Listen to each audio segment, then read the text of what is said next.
Hello friends, welcome to संसार classes. Friends, आज हम प्राकृतिक वनस्पति को बहुत ही डिटेल में पढ़ेंगे। जितने भी एग्ज़ाम होते हैं, जैसे पीसीएस के हो गए, आरओ के या यूपीएससी के एग्ज़ाम हैं, सभी के लिए ये है और अच्छे से पढ़ेंगे। और जितने भी इससे रिलेटेड क्वेश्चन हैं वो भी सॉल्व करेंगे और इसके कितने प्रकार होते हैं वो सारी जानकारी हम इस वीडियो में लेंगे। तो पूरा वीडियो फ्रेंड्स ध्यान से देखिएगा। वीडियो लंबी होगी बट बहुत ही शानदार क्लास है। चलिए स्टार्ट करते हैं। पहले डिटेल पढ़ लेते हैं। एक एक स्ट्रोक को हम बहुत अच्छे से पढ़ते हुए समझते हुए चलेंगे। प्राकृतिक वनस्पति में वे पौधे सम्मिलित किए जाते हैं जो मानव के प्रत्यक्ष अथवा परोक्ष सहायता के बिना उगते हैं। प्राकृतिक वनस्पति क्या है? प्राकृतिक मतलब होता है प्रकृति की देन, ईश्वर की देन, ना कि मनुष्य की। उसे मनुष्य का हाथ नहीं होता है, प्रकृति की देन है वो। कहा गया है जो मानव की प्रत्यक्ष अथवा परोक्ष सहायता के बिना उगते, मतलब मानव का प्रत्यक्ष रूप से डायरेक्टली उनका हाथ नहीं है और ना ही अप्रत्यक्ष है। वो कैसी हैं? प्रकृति के सहारे से, सहायता से ये उगते हैं, उन्हें ही प्राकृतिक वनस्पति कहते हैं। और अपने आकार, संरचना तथा अपनी आवश्यकता को प्राकृतिक पर्यावरण के अनुसार ढाल लेते हैं। जो उनका आकार होता है, उनकी संरचना होती है, वो अपनी आवश्यकता अनुसार प्रकृति पर्यावरण के अनुसार वो अपने आप को उसमें ढाल लेते हैं। उसके बाद क्या कह रहा है? भारत में विभिन्न प्रकार की वनस्पतियां पाई जाती हैं। कई प्रकार की वनस्पतियां पाई जाती है। वनों के प्रकार कई भौगोलिक तत्वों पर निर्भर करते हैं। जैसा भौगोलिक तत्व रहेगा वैसे ही वन के प्रकार वनों के क्या होंगे? प्रकार होंगे, जिनमें वर्षा, तापमान, आर्द्रता, मिट्टी, समुद्र तल से ऊंचाई तथा भूगर्भिक संरचना महत्वपूर्ण है। इसमें वनों के प्रकार में इन तत्वों के प्रभावाधीन देश के विभिन्न भागों में भिन्न भिन्न प्रकार के वन उगते हैं। जो हमारा देश है, अपना देश कौन सा है? भारत देश है। अपने भारत देश में अब हर जगह तो वैसी जलवायु नहीं है, ना हर जगह वैसा ही पर्यावरण है। अलग अलग पर्यावरण है, भिन्न भिन्न प्रकार के, इसलिए वन पाए जाते हैं। एमपी में अलग है तो पूर्वोत्तर भारत में अलग टाइप के है, तो दक्षिण भारत में अलग है। तो हमारा जो उत्तर भारत है, जम्मू कश्मीर, हिमालय पर्वत उधर अलग तरीके से है। इस आधार पर वनों को निम्नलिखित वर्गीकरण किया गया है। वनों को वर्गीकरण किया गया है। वो कितने प्रकार में वर्गीकरण किया गया, अब हम एक एक उसको पढ़ते हैं। उनकी क्या खासियत है, किस क्षेत्र में, अपने भारत के किस कोने में वो पाए जाते हैं और कौन कौन से पेड़ पौधे हैं, इन सबको हम पढ़ेंगे। पहला है उष्णकटिबंधीय सदाबहार एवं अर्ध सदाबहार वन। ये पहला है, उष्णकटिबंधीय सदाबहार। उष्णकटिबंधीय मतलब होता है गर्म क्षेत्र और सदाबहार का मतलब होता है सदा हरा भरा रहना, सदा हरा भरा रहना। एवं अर्ध सदाबहार, अर्ध मतलब होता है आधा, आधे दिन तक भी वो हरे भरे, मतलब सदाबहार मतलब होता है हरे भरे दिख सकते हैं। तो चलिए फ्रेंड जानते हैं वो। तो चलिए फ्रेंड्स पहले जान लेते हैं कि जो वनस्पति हैं वो वनस्पतियाँ कितने प्रकार की होती हैं। वनस्पतियाँ कितने प्रकार की होती हैं? तो फ्रेंड्स जैसे कि हम देख पा रहे हैं कि वनस्पतियों के प्रकार यहाँ दिया गया है। वेंचालची व अनोपवन, पर्वतीय वन, उष्णकटिबंधीय कांटेदार वन, उष्णकटिबंधीय पर्णपाती वन, उष्णकटिबंधीय सदाबहार एवं अर्ध सदाबहार वन। इतने प्रकार की क्या है भारत में वनस्पति पाई जाती है। भारत में इतने प्रकार की वनस्पति पाई जाती है। तो फ्रेंड्स देखिए, जो हमारा जम्मू कश्मीर का क्षेत्र है वहाँ अलग प्रकार की वनस्पति पाई जाती है। गुजरात और राजस्थान में अलग तरीके की वनस्पति पाई जाती है। पूर्वोत्तर भारत में अलग वनस्पति पाई जाती है। और जो हमारा पश्चिमी तट है यहाँ पर अलग पाई जाती है। और ये रीजन जो थोड़ा सा आंध्र प्रदेश और महाराष्ट्र का हिस्सा है यहाँ अलग है। और जो मध्य भारत है यहाँ पर अलग तरीके की वनस्पति पाई जाती है। तो चलिए फ्रेंड्स, अब एक एक करके सबको पढ़ते हैं। कौन सी वनस्पति कहाँ पाई जाती है। तो जैसे उष्णकटिबंधीय, पहला पहला जो ऑप्शन है या जो पहला प्रकार है वो है उष्णकटिबंधीय सदाबहार एवं अर्ध सदाबहार वन। ये क्या होते हैं? ये वन भारत के अत्यधिक आर्द्र तथा उष्ण भागों में मिलते हैं। आर्द्र मतलब होता है थोड़ा नमी क्षेत्र, उष्ण मतलब होता है गर्म, गर्म और नमी क्षेत्र में ये उष्णकटिबंधीय सदाबहार वन पाए जाते हैं। इन क्षेत्रों में औसत वार्षिक वर्षा 200 सेंटीमीटर से अधिक तथा सापेक्ष आर्द्रता 70% से अधिक होती है। एवरेज में 200 सेंटीमीटर और सापेक्ष आर्द्रता कितनी रहती है? 70% से अधिक होती है इन क्षेत्रों में।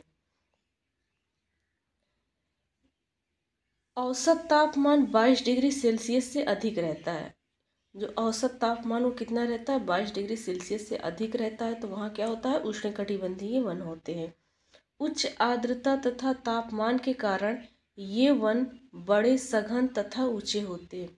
जब उच्च आर्द्रता है, जो नमी है वो ज़्यादा है, और नीचे क्या है, नमी भी ज़्यादा है, और सूर्य पौधे को बढ़ने के लिए, या पौधे अपने भोजन किससे बनाते हैं? सूर्य की रोशनी से, प्रकाश संश्लेषण से बनाते हैं। उनको तापमान भी मिल रहा है, मतलब कि खाना भी मिल रहा है, पानी भी मिल रहा है, तो वो क्या हो जाएंगे? कोई भी इंसान को ही खाना भी मिल रहा है, पानी भी मिल रहा है, तो वो क्या हो जाएंगे? बड़े हो जाएंगे, मोटे हो जाएंगे, ऊंचाई मतलब हाइट उनकी ज़्यादा हो जाएगी। तो ऐसे जो है पेड़ पौधों में भी है। विभिन्न जाति के वृक्षों के पत्तों के गिरने का समय भिन्न भिन्न होता है। कई तरह की वृक्ष होते हैं, एक ही जाति के वृक्ष नहीं होते, कई तरह के वृक्ष होते हैं। किसी वृक्ष का जो पत्ते हैं वो फरवरी महीने में गिरते हैं, तो किसी वृक्ष के पत्ते जो है जुलाई के बारिश के समय में गिरते हैं। तो जिस कारण संपूर्ण वन सदाबहार रहता है। तो जो पूरा हमारा वन है, पूरा वन क्या रहेगा? सदाबहार रहेगा। सदाबहार मतलब सदा के लिए हरा भरा रहेगा। जैसे मान लेते हैं कि 100 पेड़ हैं, 100 पेड़ में से 50 पेड़ पत्तियां आपने गिरा दिए फरवरी के महीने में, फरवरी के महीने में गिरा दिए, तो 50 तो अभी है ना, 50 की तो पत्ती नहीं गिरी है, तो वो वन क्या रहेगा? हरा भरा रहेगा। जब एक साथ पत्ती गिर जाएगी तब वन सूना सूना लगेगा, लेकिन अभी 50 क्या है? हरे भरे हैं। अब ये 50 अपनी पत्ती गिरा दिए हैं, और कुछ दिन बाद, 1 महीने बाद, 15 दिन बाद फिर पत्ती निकल आएगी। अब मान लेते हैं ये 50 जो वृक्ष हैं ये जुलाई में अपने पत्ती गिरा रहे हैं, ये जुलाई में अपनी पत्ती गिरा देंगे, तो इनमें तो पत्ती रहेगी नहीं। जो फरवरी में गिरा है उनकी तो पत्ती आ ही गई है। तो इस तरीके से वन सदाबहार रहते हैं, मतलब सदा हरे भरे रहते हैं।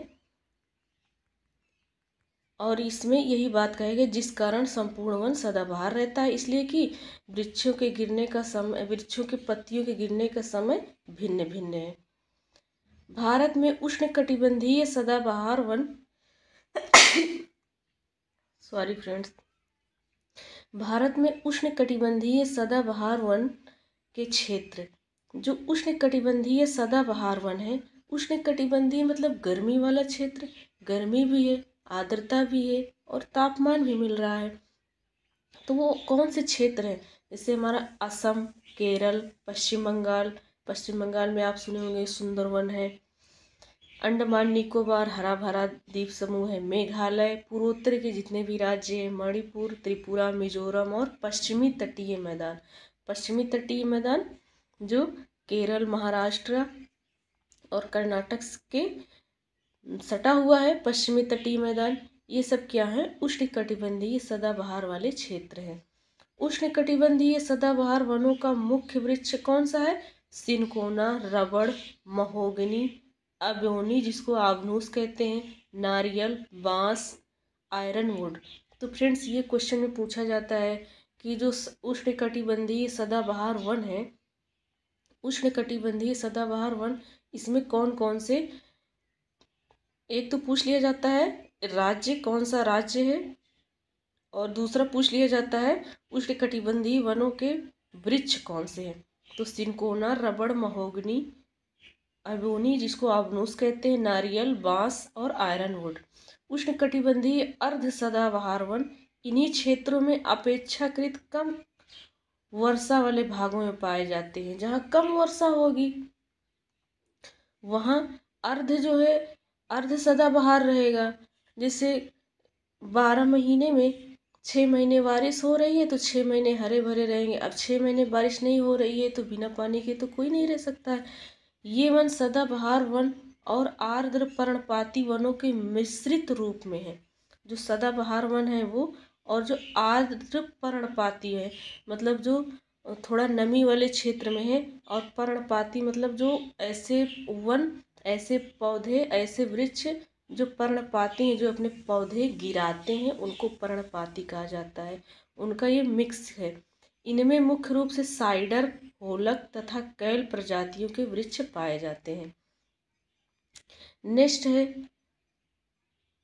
दूसरा है उष्णकटिबंधीय पर्णपाती तथा मानसूनी वन। ये क्या कह रहा है फ्रेंड्स? ये कह रहा है कि उष्णकटिबंधीय तो है, गर्मी क्षेत्र में है, उष्ण मतलब होता है गर्म, अथवा मानसूनी वन, जब मानसून आता है जून में, जुलाई में, तब वो क्या होते हैं? हरे भरे होते हैं। जब उनको पानी मिलता है, अच्छी वर्षा होती है, बारिश का पानी अच्छे से मिलता है, तब वो हरे भरे होते हैं। ये वन भारत में बहुतायत में पाए जाते हैं, इसलिए कि भारत में अधिकतर बारिश मानसून के आने पर ही होती है। इन्हें मानसूनी वन भी कहा जाता है। ये वन 70 से 200 सेंटीमीटर वार्षिक वर्षा वाले क्षेत्र में पाए जाते हैं, जहाँ 70 से लेकर 200 सेंटीमीटर वार्षिक वर्षा होती है। जल की उपलब्धता के आधार पर इन वनों को उष्णकटिबंधीय आर्द्र पर्णपाती वन एवं उष्णकटिबंधीय शुष्क पर्णपाती वनों में विभाजित किया जाता है। क्या कह रहा है? जल की उपलब्धता के आधार पर, जल जैसे उपलब्ध होता है उसी के आधार पर वनों को उष्णकटिबंधीय आर्द्र पर्णपाती वन कह देंगे। पानी रहेगा, नमी रहेगी तो हम उसको उष्णकटिबंधीय आर्द्र पर्णपाती वन कह देंगे, और पानी नहीं रहेगा तो क्या कहेंगे? उष्णकटिबंधीय शुष्क पर्णपाती वनों में विभाजित कर देंगे। तो दो भागों में विभाजित हो गया, एक आर्द्र और एक शुष्क। उष्णकटिबंधीय आर्द्र पर्णपाती वन प्रायः भारत के उत्तर पूर्वी राज्य, हिमालयों के गिरिपद क्षेत्र, पश्चिमी घाट के पूर्वी ढाल, कहाँ कहाँ होता है? उत्तर पूर्व राज्य में पाया जाता है, भारत के पूर्वोत्तर राज्य में। और जो हमारा हिमालय है, हिमालय क्षेत्र में पाया जाता है। देखो, हिमालय क्षेत्र में तभी बारिश होती है जब मानसून एंट्री करता है हिमालय में, तो और तभी उत्तर पूर्वोत्तर राज्य में भी बारिश होती है, पश्चिमी घाट में भी तभी बारिश होती है जब मानसून आता है। और जो पूर्वी ढाल है, मतलब हमारा जो पूर्वी ढाल मतलब जो पश्चिमी तट है, वो पूर्वी ढलान है, और उड़ीसा आदि में पाए जाते हैं। ये सभी क्षेत्रों पे तभी बारिश होती है जब मानसून आता है। तो इस कौन कौन से वृक्ष हैं? साल, सागवान, शीशम, महुआ, आंवला, कुसुम, चंदन आदि प्रजातियों के वृक्ष इन वनों में पाए जाते हैं। उष्णकटिबंधीय शुष्क पर्णपाती वन भारत के उन क्षेत्र में पाए जाते हैं जहां वर्षा 70 से 200 सेंटीमीटर होती है। और यहाँ वर्षा कितना हो रही है? जहाँ बारिश हो रही है 70 से 200 सेंटीमीटर तक, यहाँ आर्द्र उष्णकटिबंधीय वन पाए जा रहे हैं। और जहाँ जो शुष्क उष्णकटिबंधीय है वहाँ 70 से 200 सेंटीमीटर वर्षा हो रही है। ये वन प्रायद्वीपीय पठार के अधिक, जो हमारा प्रायद्वीपीय पठार है दक्षिण भारत में, वहाँ अधिक वर्षा वाले क्षेत्रों तथा उत्तर प्रदेश एवं बिहार के मैदानी भागों में पाए जाते हैं। शुष्क ऋतु प्रारंभ होते ही इन वनों के पेड़ों के पत्ते झड़ जाते हैं। जो शुष्क उष्णकटिबंधीय वन है वो क्या होते हैं? जैसे शुष्क ऋतु प्रारंभ होता है, शुष्क ऋतु मतलब कि जो गर्मी जैसे जैसे स्टार्ट होती है, ये वन के पेड़ों के पत्ते झड़ जाते हैं, नीचे गिर जाते हैं। जैसे फरवरी या मार्च से गर्मी स्टार्ट हो जाता है तो आप देखिएगा नीम, पीपल, शीशम और क्या, चंदन, आंवला का पेड़, महुआ का, सागवान, साल, ये सब क्या होते हैं, फरवरी या मार्च में पत्तियां गिरा देते हैं, जिससे हम पतझड़ का समय कहते हैं। तो ये वही हैं, इनको हम शुष्क उष्णकटिबंधीय वन कहते हैं। इन इन जगहों पर 12 महीने आर्द्रता नहीं रहती है। जब मानसून आता है, बारिश होती है, तब आर्द्रता रहती है और तभी ये हरे भरे होते हैं। और जो हमारे आर्द्र उष्णकटिबंधीय है, उनमें क्या होता है, 12 महीने आर्द्रता रहती है। इन वनों में मुख्यतः अक्सर वुड, तेंदू, पलास, अमलतास, खैर, पीपल, नीम, साल आदि के वृक्ष उगते हैं। आर्द्र क्षेत्रों की ओर ये वन आर्द्र पर्णपाती और शुष्क क्षेत्रों की ओर कांटेदार वनों में मिल जाती हैं। जब आर्द्र है, वहाँ आर्द्रता है, तो ये वन आर्द्र पर्णपाती कहलाएंगे। पर्णपाती मतलब पत्ते गिराने वाले पेड़, पत्ते गिराने वाले पेड़ को पर्णपाती कहा जाता है। और जहाँ शुष्क क्षेत्र रहेगा, वहाँ ये कांटेदार वनों में मिल जाएंगी। जब उनको पानी नहीं मिलेगा ज़्यादा, तो वो क्या करेंगी, पत्तियां नहीं निकालेंगी, पत्तियां फिर उनसे नहीं निकलता है, वो पेड़ों में क्या निकल जाता है, कांटे निकल जाते हैं, इसलिए कि पानी की कमी होने के कारण, जैसे कि रेगिस्तान। अब नेक्स्ट हम पढ़ते हैं, तीसरा जो पॉइंट है वो है उष्णकटिबंधीय कटीले वन, जिसकी अभी हम बात कर रहे हैं। उष्णकटिबंधीय कटीले वन, उष्णकटिबंधीय मतलब गर्म, गर्म तो क्षेत्र है, लेकिन उसमें क्या है, उस पेड़ में कांटे हैं। कांटे क्यों हैं, इतना गर्म है कि पानी मिलता नहीं है पर्याप्त, तो पत्तियां ना निकलने के बावजूद वो क्या कर लेते हैं, कांटे निकाल लेते हैं अपने जीवन यापन के लिए, कि पत्ती निकलेगी तो क्या होगी, पानी नहीं मिलेगा, और बिना पानी के पत्तियां क्या रहेंगी, सूख जाएंगी। तो देखिए इसकी क्या कहानी है। ये वन ये वन भारत के उन क्षेत्र में पाए जाते हैं जहां वर्षा 70 सेंटीमीटर से कम होती है। बताओ, 70 सेंटीमीटर से भी कम वर्षा हो रही है।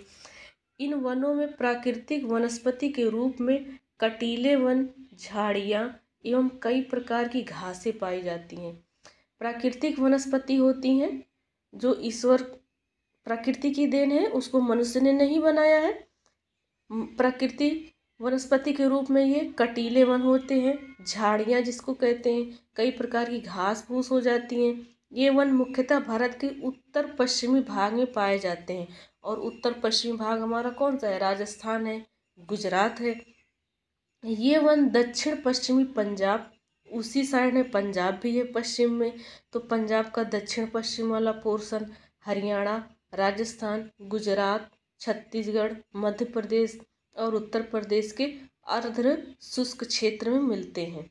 अकासिया, खजूर जिसको पाम कहते हैं, यूफोरबिया, बबूल, बेर, नागफनी आदि इन वन की मुख्य पादप प्रजातियां हैं। तो फ्रेंड्स, आप जितने भी इसमें नाम सुन रहे हैं, वृक्ष के नाम जितने भी आप सुन रहे हैं, देखे होंगे कि इन सभी वृक्षों में कांटे होते हैं। अकासिया में भी होता है, खजूर ज़्यादा हाइट में नहीं होता है पानी की कमी की वजह से, यूरोपिया, बबूल, बेर का पेड़, नागफनी में बहुत कांटे होते हैं। तो ये उष्णकटिबंधीय कटीले वन होते हैं। अब नेक्स्ट है फ्रेंड्स, जो चौथा पॉइंट है, वो चौथा पॉइंट है वेलांचली व अनूप वन। अब ये कौन से वन होते हैं, वेलांचली व अनूप वन कौन से होते हैं, इसको देख लेते हैं। ये होते हैं फ्रेंड्स, वेलांचली व अनूप वनों का विकास मुख्यतः आर्द्र भूमि क्षेत्रों में, आर्द्र भूमि मतलब नमी वाले क्षेत्र में, डेल्टाई क्षेत्र, डेल्टा कहाँ है अपना, सुंदरवन डेल्टा पश्चिम बंगाल, एवं समुद्र के तट क्षेत्र में होता है, पश्चिमी तट भारत का और पूर्वी तट। आर्द्र भूमि क्षेत्र के अंतर्गत पहला क्या है, आर्द्र भूमि क्षेत्र के अंतर्गत पहला पॉइंट क्या है, दक्षिण में दक्कन पठार के जलाशय और दक्षिण पश्चिम तटीय क्षेत्र की लैगून व अन्य आर्द्र भूमि पर पाया जाता है। जैसे हमने कि बताया है, आर्द्र भूमि कहाँ रहेगी, जहाँ जो है बारिश होती रहेगी या तो समुद्र का किनारा रहेगा। दूसरा है राजस्थान, गुजरात एवं कच्छ के लवणीय जल वाली भूमि, वहाँ पर जो खारा जल है वहाँ होता है। तीसरा है गुजरात के पूर्व से राजस्थान केवलादेव राष्ट्रीय उद्यान एवं मध्य प्रदेश, यहाँ भी होता है। चौथा है भारत के पूर्वी तट पर डेल्टाई आर्द्र भूमि व लैगून जैसे चिल्का झील जो उड़ीसा में है। तो जहाँ वो झीलें हैं, जहाँ पर समुद्र हैं वहाँ पर मिलेगी, और यहाँ जहाँ डेल्टा है और पूर्वी तट पर वहाँ मिलेगी। पांचवा है गंगा के मैदानी भाग में स्थित ताजे जल के दलदली क्षेत्र। अब गंगा का मैदान है तो किनारे किनारे पर तो रहेगा ही दलदल, वहाँ मिल जाएगा। छठा है ब्रह्मपुत्र घाटी में बाढ़ के मैदान तथा उत्तर पूर्वी भारत और हिमालयी गिरिपद क्षेत्र में स्थित दलदली एवं अनूप क्षेत्र। तो जो ब्रह्मपुत्र नदी है, जो ब्रह्मपुत्र नदी आती है असम से, आती है असम से एंट्री करती है भारत में, असम की ओर से आती है, तो वहाँ भी मिलता है। कहने का मतलब जो दलदली क्षेत्र रहेगा वहाँ ये मिलेंगे, वहाँ ये अनूप क्षेत्र मिलेगा। सातवां है जम्मू और कश्मीर लद्दाख की पर्वतीय झीलें एवं नदियाँ। जो पर्वत पर जो झीलें हैं वहाँ भी नमी होगी, नदियाँ भी के पास भी नमी होगी, वहाँ मिलेंगे। आठवां है अंडमान और निकोबार द्वीप समूह के मैंग्रोव वन एवं अन्य आर्द्र भूमियाँ, वहाँ भी मिलेगा। मैंग्रोव वन कहाँ है? अंडमान और निकोबार द्वीप समूह में। वहाँ भी आर्द्र जो है क्या, वो तो द्वीप है अंडमान निकोबार, तो वहाँ भी क्या मिलेंगे? ये अनूप क्षेत्र मिलेंगे, अनूप क्षेत्र मिलेंगे।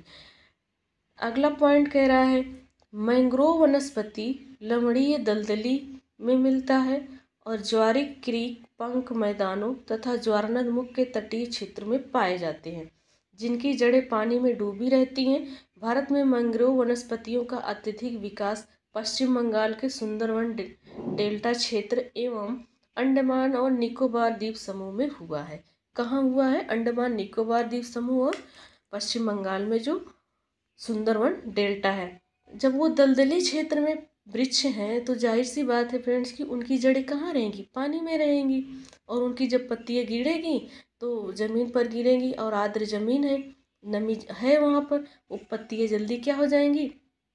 कंपोस्ट हो जाएंगी, और वहाँ की जो फिर ज़मीन रहेगी वो उपजाऊ हो जाएगी।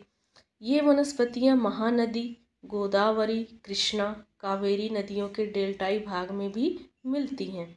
सुंदरवन में सुंदरी वृक्ष की बहुलता है। सुंदरवन वृक्ष है इसलिए सुंदरी वृक्ष कहा जाता है, जिसके नाम से ही इसे सुंदरवन कहा जाता है। तो देखिए फ्रेंड्स, गंगा के मुहाने पर, नदी के मुहाने पर ये मिलेंगे। क्या होता है? दलदली क्षेत्र होता है, डेल्टाई क्षेत्र है, तो वहाँ पर क्या मिलेगा? ये देखने को मिलेगा अनूप क्षेत्र। महानदी गोदावरी कहाँ से निकलती है? गोदावरी महाराष्ट्र से, कृष्णा, कावेरी, ये सब, कावेरी तमिलनाडु, कर्नाटक, महानदी उड़ीसा, ये सब इधर डेल्टा बनाती हैं, तो यहाँ पर ये वन पाए जाएंगे, पाए जाते हैं। नेक्स्ट है फ्रेंड्स, पांचवा है पर्वतीय वन। अब ये पर्वतीय वन क्या होते हैं इसको देखते हैं। बहुत इंटरेस्टिंग चैप्टर है, पढ़ने में बहुत अच्छा लगता है। पर्वतीय वन क्या है? पर्वतीय क्षेत्रों में ऊंचाई में वृद्धि के साथ तापमान में आने वाली कमी के साथ साथ प्राकृतिक वनस्पति के वितरण में भी परिवर्तन होता है। पर्वतीय क्षेत्र में ऊंचाई में वृद्धि के साथ तापमान में आने वाली कमी, जैसे जैसे ऊंचाई बढ़ती है तापमान कम होता जाता है। उसके उसके साथ साथ क्या है? प्राकृतिक वनस्पति की वितरण में भी परिवर्तन हो जाता है। उतना प्राकृतिक क्या है, वनस्पति नहीं पाई जाएगी। जब तापमान ही नहीं रहेगा तो न तो पेड़ पौधे हो वहाँ जीवित रहेंगे और ना ही मनुष्य। पर्वतीय वन को पर्वतीय उपोष्ण कटिबंधीय वन, पर्वतीय समशीतोष्ण वन, उप अल्पाइन वन एवं अल्पाइन वन के रूप में विभाजित किया जाता है। अब ये क्या होता है? पर्वतीय समशीतोष्ण। पर्वतीय समशीतोष्ण, समशीतोष्ण का मतलब होता है कि ठंडी और गर्मी दोनों का मिक्स, उसको समशीतोष्ण कहा जाता है। उसी को उप अल्पाइन भी कहा जाता है एवं अल्पाइन भी कहा जाता है। पर्वतीय उपोष्ण कटिबंधीय वनों के अंतर्गत चौड़ी पत्ती वाले वन, पाइन एवं शुष्क सदाबहार वन पाए जाते हैं। जो पर्वत है वहाँ पर चौड़ी पत्ती के वन पाए जाते हैं, चौड़ी पत्ती के वन पाए जाते हैं और शुष्क सदाबहार वन होते हैं, इसलिए कि तापमान नहीं है तो वो कुछ जितना जितना टाइम तक, जितने मंथ तक रहेगी ठंडी, उतने दिन तक ये क्या रहेगी, हरे भरे रहेंगे, सदाबहार रहेंगे। फिर ठंडी तो 12 महीने रहती नहीं है, उसके बाद ये शुष्क हो जाएंगी। चौड़ी पत्ती वाले वन पूर्वी हिमालय एवं पश्चिमी घाट के शांत घाटी में पाए जाते हैं। पूरे अपने हिमालय में पाए जाते हैं और पश्चिमी घाट में पाए जाते हैं। ये पर्वत में पाए जाते हैं, इसलिए इनको पर्वतीय वन कहा जाता है। शांत घाटी में जहाँ इस प्रकार के वनों में पूंस पार, दालचीनी, रोडोडेंड्रोन तथा सुगंधित घासें पाई जाती हैं। वहीं पूर्वी हिमालय में ओक, एल्डर, चेस्टनट, बर्च एवं चेरी जैसे पेड़ पाए जाते हैं। पाइन वन शिवालिक पर्वत के शुष्क ढालों में जहाँ आर्द्रता नहीं है, कम है। पश्चिमी एवं मध्य हिमालय में खासी, नागा एवं मणिपुर पहाड़ियों पर ये पाए जाते हैं। ये पर्वतीय क्षेत्र पर पाए जाते हैं, जैसा कि इसका नाम ही है पर्वतीय वृक्ष। यहाँ चीड़, ओक, रोडोडेंड्रोन एवं पाइन वृक्ष पाए जाते हैं। शुष्क सदाबहार वन शिवालिक पर्वत में पाए जाते हैं एवं हिमालय की तलहटियों में 1000 मीटर की ऊंचाई तक पाए जाते हैं। कौन शुष्क सदाबहार वन? कहाँ? अपने शिवालिक पर्वत पर, हिमालय की तलहटी पर जो पर्वत है उसके 1000 मीटर की ऊंचाई तक ये पाए जाते हैं। अगला पॉइंट है इसका पर्वतीय शीतोष्ण वन। पर्वतीय शीतोष्ण वन, शीतोष्ण मतलब गर्मी और ठंडी। वनों को आर्द्र, नम एवं शुष्क वनों में वर्गीकृत किया, मतलब नमी भी रहेगी, गर्मी भी रहेगी, शुष्क भी रहेगा। पर्वतीय आर्द्र शीतोष्ण वन उत्तर भारत में नेपाल के पूर्व एवं अरुणाचल प्रदेश में 1800 से लेकर के 3000 मीटर की ऊंचाई तक पाए जाते हैं पर्वतीय शीतोष्ण वन। नेक्स्ट है फ्रेंड्स इसी का पॉइंट, इसका पॉइंट है 200 सेंटीमीटर की वर्षा वाले क्षेत्र में ये पाए जाते हैं। दक्षिण भारत में ये वन नीलगिरी पहाड़ी में पाए जाते हैं एवं केरल की ऊंचाई वाले क्षेत्रों में पाए जाते हैं। नीलगिरी की पहाड़ी कहाँ है? तमिलनाडु में है। वहाँ भी क्या है? पहाड़ी है। केरल में भी पहाड़ी है, केरल में अनाईमुड़ी पहाड़ी है। नीलगिरी की क्या है? नीलगिरी खुद भी एक पहाड़ी है। तो यहाँ पर ये वन पाए जाते हैं। उत्तर में इन वनों के 3 परत पाए जाते हैं। उत्तर भारत में इन वनों में 3 परत पाए जाते हैं। उच्च परत के रूप में शंकुधारी वृक्ष, जितना वो उच्च रहेगा, जितना उसकी हाइट ज़्यादा रहेगी, वो नीचे से चौड़ा रहेगा, ऊपर ऊपर जाते समय वो शंकु का रूप छोटा धारी कर लेगा। मध्यवर्ती परत में पर्णपाती वृक्ष, जो मध्य में आते हैं वो पर्णपाती वृक्ष होते हैं, मतलब वो पत्तियां अपनी गिरा देते हैं। जैसे ओक एवं निचली परत में रोडोडेंड्रोन एवं चंपा वृक्ष पाए जाते हैं। रोडोडेंड्रोन एवं चंपा वृक्ष पाए जाते हैं। पर्वतीय नम शीतोष्ण वन पश्चिमी हिमालय से पूर्वी हिमालय तक विस्तृत रूप में पाए जाते हैं। जो पर्वतीय नम शीतोष्ण है, पर्वत पर तो नमी रहेगी ही, और पर्वत कहाँ है? हिमालय में है। तो वहीं पश्चिमी हिमालय से पूर्वी हिमालय तक ये पाए जाते हैं। इनके अंतर्गत पश्चिमी भाग में चौड़ी पत्ते वाले वृक्ष होते हैं, जैसे ओक या भूरे ओक, अखरोट, रोडोडेंड्रोन आदि वृक्ष पाए जाते हैं। और जो पूर्वी हिमालय है इनमें अत्यधिक वर्षण के कारण सघन वनस्पतियां पाई जाती हैं। जो पश्चिमी हिमालय है वहाँ कम बारिश होती है और जो पूर्वी हिमालय है वहाँ ज़्यादा बारिश होती है। अब जहाँ ज़्यादा बारिश हो रही है वहाँ के तो पेड़ पौधे अच्छे ही रहेंगे पश्चिमी हिमालय की अपेक्षा। यहाँ चौड़ी पत्ती वाले वृक्ष, फर्न, बांस के साथ शंकुधारी वृक्ष भी पाए जाते हैं। पर्वतीय शुष्क शीतोष्ण वन मुख्यतः लाहुल, किन्नौर, सिक्किम एवं हिमालय के अन्य भागों में पाए जाते हैं। पर्वत में भी शुष्क क्षेत्र है जहाँ पर कम वर्षा और नमी कम है। इन वनों में छोटे शंकुधारी वृक्ष होते हैं, तो वहाँ आर्द्रता नहीं है तो वो शंकुधारी का रूप धारण कर लेंगे। वो बहुत बड़े चौड़े लंबे नहीं होंगे, इसलिए कि उनको उतना पोषण मिल नहीं रहा है, तो वो अपने आप को अपनी स्थिति के अनुसार बदल लेते हैं, उसमें ढल जाते हैं। ओक, मैपल एस जैसे वृक्ष पाए जाते हैं। वहीं अधिक ऊंचाई पर फर, जूनिपर, देवदार एवं चिलगोजा भी पाए जाते हैं। चिलगोजा भी पाए जाते हैं। अगला पॉइंट है अल्पाइन उप अल्पाइन वन। उप अल्पाइन वन, चलिए इसके बारे में पढ़ते हैं। उप अल्पाइन वन कश्मीर से अरुणाचल प्रदेश के मध्य 2900 से 3500 मीटर की ऊंचाई तक पाए जाते हैं। उप अल्पाइन वन कहाँ पाए जाते हैं? कश्मीर से लेकर के अरुणाचल प्रदेश के बीच में पाए जाते हैं। 2900 से 3500 मीटर की ऊंचाई तक ये पाए जाते हैं। पश्चिमी हिमालय में इसके अंतर्गत जूनिपर, रोडोडेंड्रोन, विलो एवं फालसेब वनस्पति पाई जाती है। वहीं पूर्वी भाग में लाल फर, काला जूनिपर एवं भोजपत्र जिसको कहते हैं, जिसको उसका नाम क्या है, बर्च, लार्च सामान्य रूप में पाए जाते हैं पूर्वी भाग में। अल्पाइन वनों को नम एवं शुष्क के रूप में विभाजित किया जाता है। इसको भी शुष्क और नम में विभाजित किया गया है। नम अल्पाइन वन हिमालय में सभी स्थानों के साथ साथ म्यांमार सीमा के निकटवर्ती उच्च पहाड़ियों में भी पाए जाते हैं। ये हिमालय में तो पाए जाते हैं जम्मू कश्मीर से लेकर अरुणाचल प्रदेश के बीच में, बट ये म्यांमार का जो सीमा है वहाँ भी ऊंची ऊंची पहाड़ियाँ हैं, वहाँ भी ये पाए जाते हैं। इनमें छोटी झाड़ियाँ, काई एवं फर्न, रोडोडेंड्रोन एवं बर्च पाए जाते हैं। शुष्क अल्पाइन वन 3000 से 4900 मीटर की ऊंचाई तक पाए जाते हैं। मतलब ये शुष्क अल्पाइन वन है, तो ये क्या होंगे, इनको जो है इनको नमी कम मिल रही है और जैसे जैसे ऊंचाई पे बढ़ते जाएंगे तापमान भी नहीं मिलेगा, मतलब कम मिलेगा, तो ये शुष्क रहेंगे। शुष्क अल्पाइन वन 3000 से 4900 मीटर की ऊंचाई तक पाए जाते हैं। इनमें काले जूनिपर, मधुमालती एवं विलो वनस्पतियां पाई जाती हैं। भारत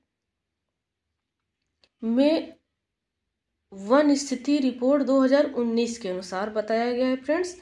तो चलिए इसका जो अपडेट है जो 2024 का, इसको हम नेक्स्ट वीडियो में बता देंगे। अभी इसके अनुसार जो हम घटना चक्र पढ़ रहे हैं, घटना चक्र का से ये, तो उसके अनुसार हम इसको देख लेते हैं।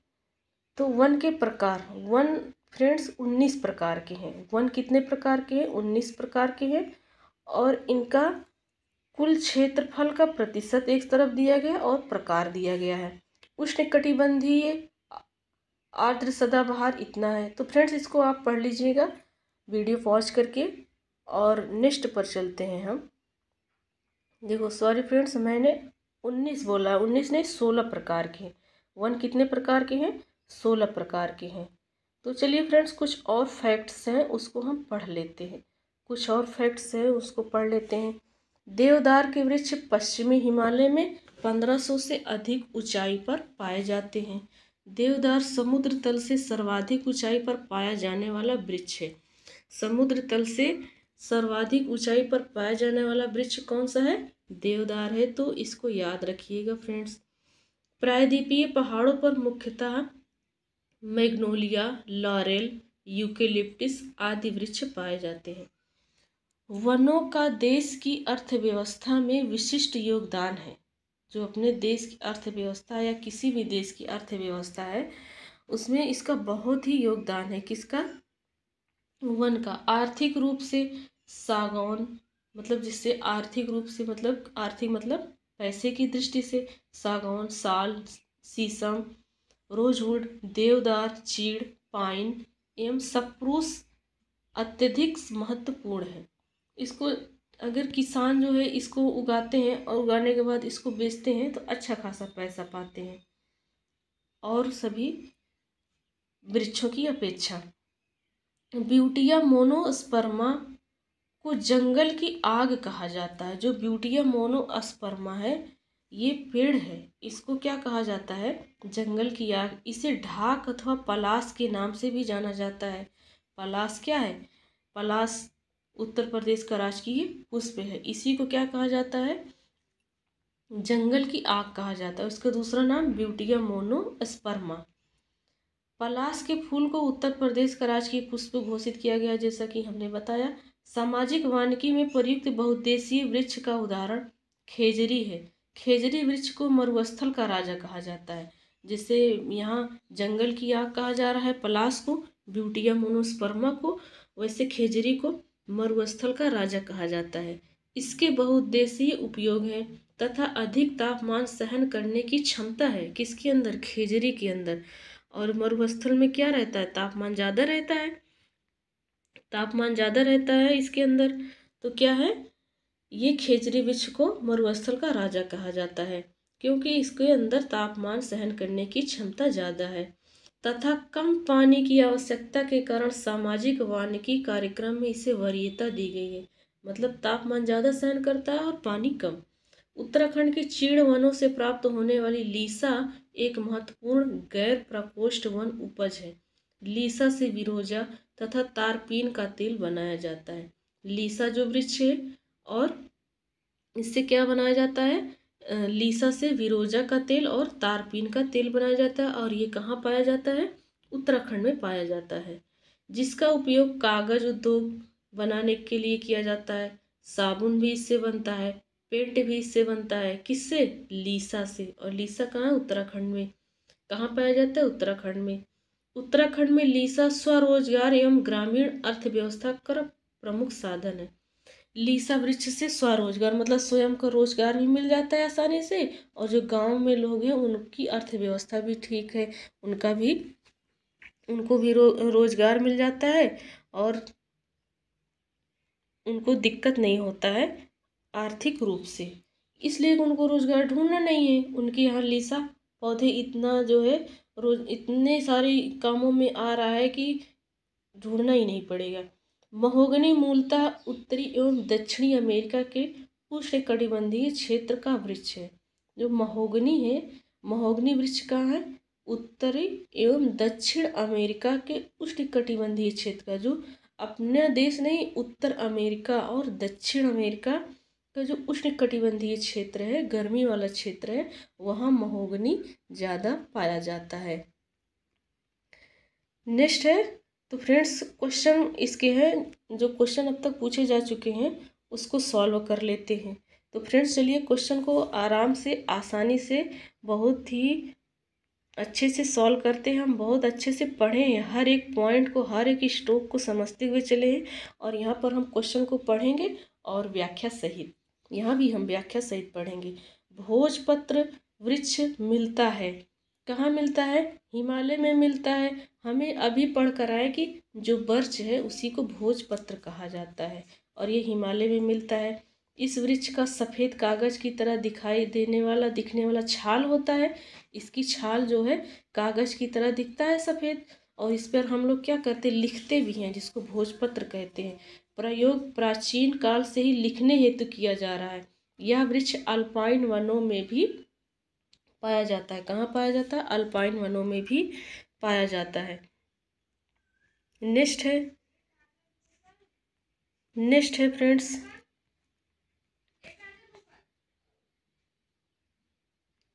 नेक्स्ट है, कत्था बनाने हेतु किस पेड़ की लकड़ी का प्रयोग किया जाता है, तो खैर का प्रयोग किया जाता है, खैर का प्रयोग किया जाता है।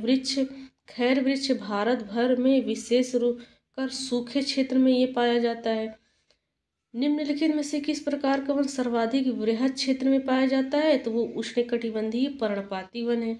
ये सबसे ज़्यादा क्षेत्र में पाया जाता है।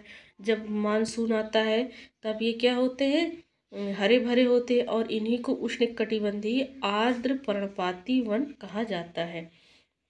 नेक्स्ट है, सागौन तथा साल किसके उत्पाद है। सागौन और साल उष्णकटिबंधीय शुष्क पतझड़ी वन में पाया जाता है। इसको हम पढ़ चुके हैं फ्रेंड्स।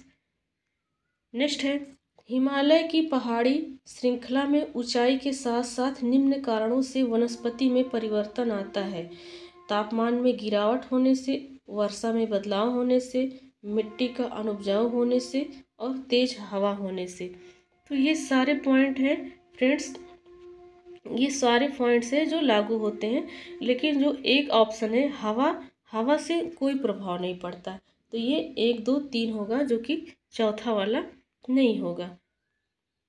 नेक्स्ट है, पूर्वी हिमालय की तुलना में ट्री लाइन का ऊंचाई मान पश्चिमी हिमालय में होता है।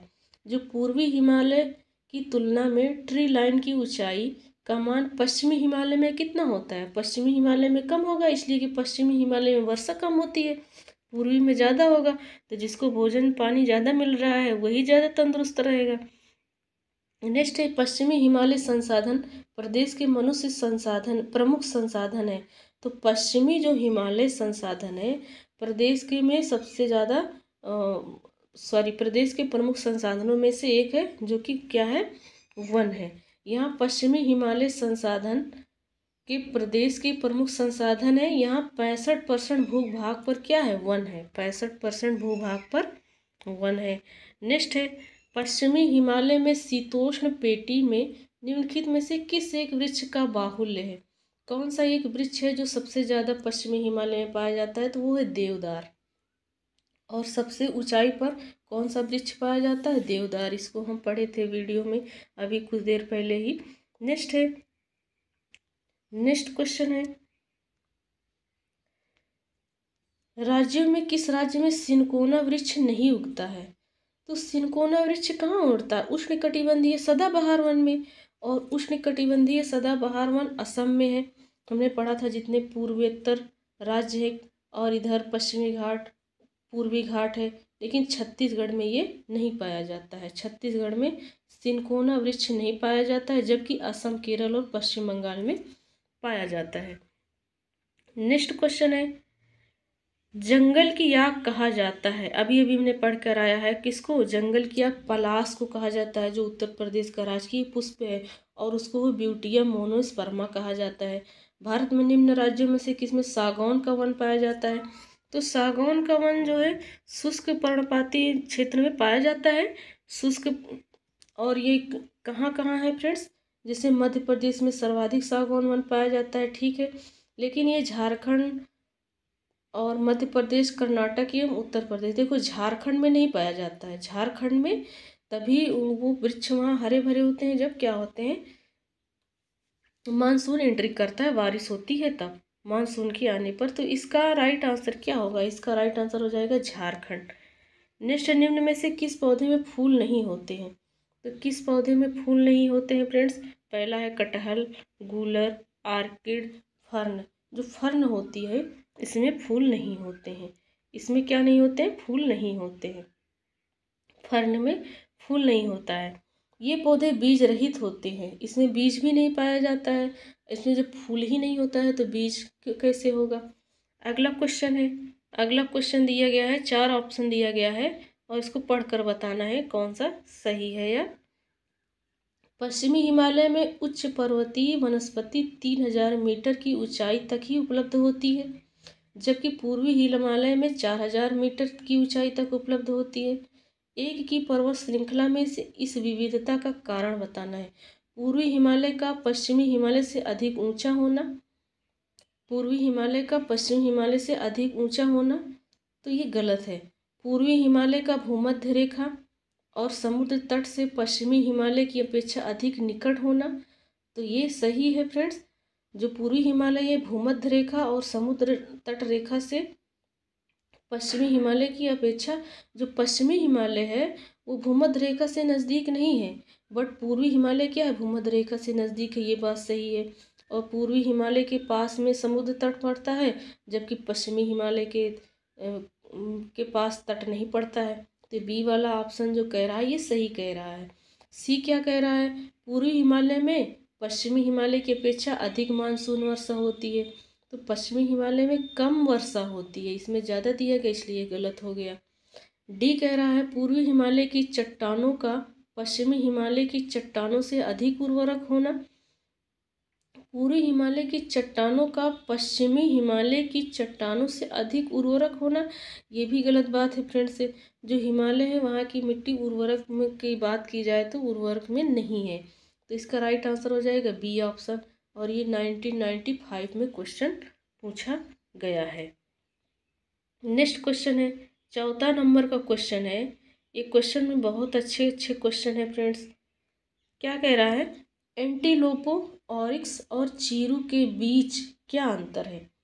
क्या ऑरिक्स गर्म और शुष्क क्षेत्र में रहने के लिए अनुकूलित है, जबकि चीरू ठंडे उच्च पर्वतीय घास के मैदान और अर्ध मरुस्थलीय में है? ये सही है फ्रेंड। जो चीरू का पेड़ है ये मरुस्थल में पाया जाता है। यदि आपको नहीं पता हो तो इसको नोट कर लीजिए। चीरू कहाँ पाया जाता है? मरुस्थल में। जो ऑरिक्स है ये शुष्क क्षेत्र में पाया जाता है, शुष्क क्षेत्र में पाया जाता है। ऑरिक्स का शिकार उसके श्रृंगाभों के लिए किया जाता है, जबकि चीरू का शिकार कस्तूरी के लिए किया जाता है। नहीं, केसर से कस्तूरी बनता है। ऑरिक्स केवल पश्चिमी भारत में मिलता है, जबकि चीरू केवल उत्तर पूर्वोत्तर में मिलता है। गलत बात है, उत्तर पूर्वोत्तर में नहीं मिलता है चीरू। तो ये इसका आंसर क्या हो जाएगा? ये ए ऑप्शन हो जाएगा। और चीरू की बात कही गई केवल उत्तर पूर्व में पाया जाता है। नहीं, उत्तर पूर्व नहीं है, उत्तर पश्चिम में पाया जाता है, इसलिए ये गलत है। तो इसका ऑप्शन क्या हो जाएगा? राइट, ए। सुमेलित करना है फ्रेंड्स, सागौन, देवदार, हिमालय की। तो चलिए फ्रेंड्स पहले पूरा ऑप्शन देख लेते हैं, पूरा ऑप्शन देख लेते हैं, पूरा ऑप्शन देख लेते हैं। तो इसका ए ऑप्शन राइट है। तो यहाँ हम विस्तार से पढ़ लेते हैं कि जो सागौन है ये वृक्ष अधिकांशतः मध्य प्रदेश, छत्तीसगढ़, उड़ीसा अर्थात मध्य भारत में पाया जाता है। कौन? सागौन। सागौन। और देवदार पश्चिमी हिमालय में पाया जाता है और सबसे ऊंचाई पर उगने वाला वृक्ष है ये। और जो सुंदरी है ये सुंदरवन डेल्टा पश्चिम बंगाल और बांग्लादेश में फैला है। सिनकोना हिमालय की तराई में पाया जाता है। सिनकोना कहाँ पाया जाता है? हिमालय की तराई में। और एक क्वेश्चन है फ्रेंड्स, बताना है कौन सा सही सुमेलित है। टीक जम्मू कश्मीर में गलत, देवदार मध्य प्रदेश में गलत, अभी पढ़ कर आए हैं कि कहाँ? हिमालय में पाया जाता है। चंदन काष्ठ केरल में गलत, सुंदरी पश्चिम बंगाल में, ये सही है। अगर आपको एक भी पॉइंट पता है फ्रेंड्स तो आसानी से आप आंसर तक पहुंच जाएंगे। नेक्स्ट क्वेश्चन है, नेक्स्ट क्वेश्चन है, इसको भी सुमेलित करना है। सुमेलित करना है वन प्रकार और प्रदेश। उष्णकटिबंधीय आर्द्र पर्णपाती वन कहाँ पाया जाता है? ये तराई के क्षेत्र में पाया जाता है।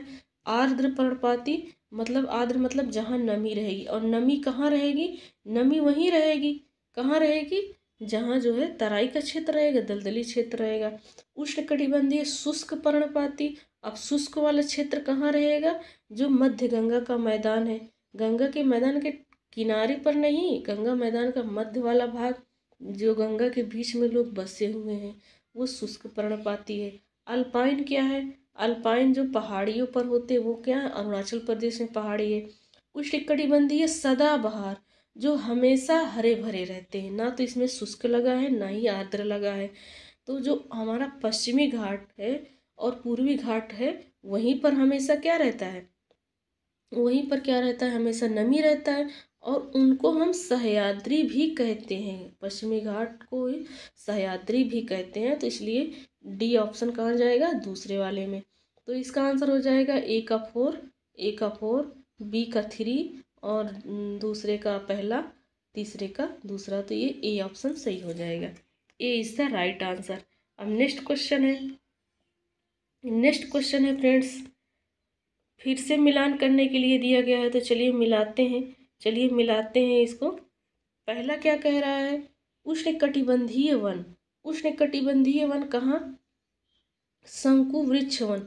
तो शंकु वृक्ष वन को हम आसानी से जान पाएंगे कि जो हिमाचल प्रदेश है, पहाड़ है, पर्वत है, वहाँ पानी कम है, तापमान कम है, तो वो अपने आप को पतले के आकार में ढाल लेते हैं। तो आराम से दूसरे का, बी वाले का क्या हो जाएगा? बी वाले का दूसरा हो जाएगा। इसमें बी का दूसरा है, इसमें बी का दूसरा है। चलिए और निकालते हैं।